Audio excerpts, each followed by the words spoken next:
Since the beginning of the year, we are seeing a rapid deterioration in growth prospects combined with rising inflation and tightening financing conditions. The IMF has predicted that the UK's economy will shrink, warning that the United States has only a narrow path to escape recession. Moreover, the famous investment banker and author Jim Rickards recently said that the next economic crash will happen this year. According to Rickards, this economic crash will be so severe that many people will not only lose their jobs but also their homes. And what's more shocking is that Jim says that the global economy will be in a downward spiral for the next few years. In this video, we'll be taking a look at the recession and the state of the global economy in 2023. With central banks around the world simultaneously raising interest rates in response to inflation, the world could be heading for a global recession in 2023 and a series of financial crises in emerging and developing countries that would cause them lasting damage. Central banks around the world have raised interest rates this year at a degree of synchronicity not seen in the past 5 decades. This is a trend that the IMF report says is likely to continue, but the currently expected trajectory of rate hikes and other policies may not be enough to bring global inflation back to pre-pandemic levels, and certainly not back to the 2% Federal Reserve target. Investors expect central banks to raise global monetary policy rates to nearly 4% by 2023, which would be an increase of more than 2 percentage points from their 2022 average. Unless supply chain disruptions and labor market pressures subside, these rate hikes could leave the global core inflation rate at around 5% in 2023, nearly double the 5-year average before the pandemic, according to the study. To bring global inflation down to a rate in line with their targets, central banks may need to raise interest rates by another 2 percentage points, according to the report's model.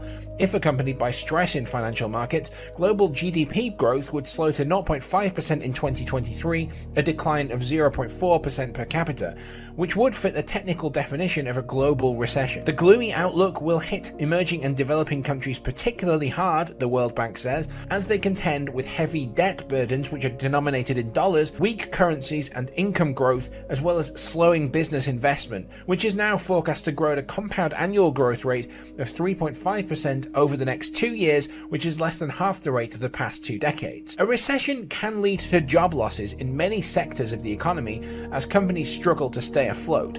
Companies can lay off workers, freeze hires, or reduce working hours to cut costs. This can lead to an increase in unemployment rates, which can have a negative impact on customer spending and economic growth. For the time being, customer spending has held up.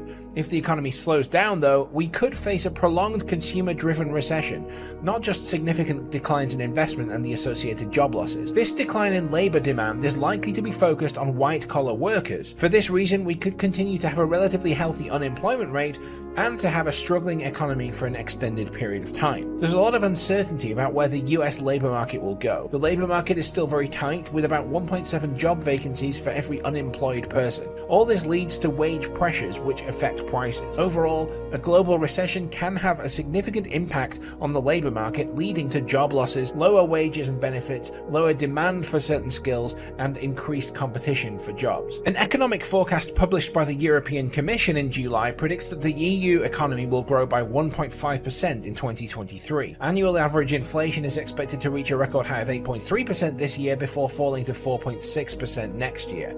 A recession is not yet in place as fiscal finances remain strong and public investment increases. But this summer is also expected to bring a busy travel season in spite of the chaos at airports, which will support economic activity. While a sharp decline in growth is 100% certain, the chances of a full-blown recession in the EU, according to many reports, are lower, with anywhere from 30 to 43% being the likelihood of it taking place, according to the most optimistic economists. Nevertheless, the chances are increasing by the day. A survey of European fund managers published by the Bank of America found that 86% of respondents expect a recession this year in the EU. The war in Ukraine also remains a key issue for the global economy. The most important channel is that the limited supply of Russian natural gas has caused an energy crisis in Europe after the destruction of the Nord Stream 2 pipeline. This crisis seems to have plunged many European economies into recession, and this has had a significant impact not only on these economies but also on their trading partners. The economic impact of the war in Ukraine on the rest of the world probably peaked as early as summer 2022, if not sooner. The damage is done. Largely, it's burned into everybody's mind outside of Russia and Ukraine. However, there is room for both positive surprises and negative ones. The ongoing conflict in Ukraine could have a potentially negative impact on the global economy, especially if the conflict escalates or spreads to other territories and regions. The war could disrupt global trade and supply chains, leading to increased costs for businesses and consumers. It could also lead to higher energy prices if there are disruptions to oil and gas supplies beyond what's already taking place.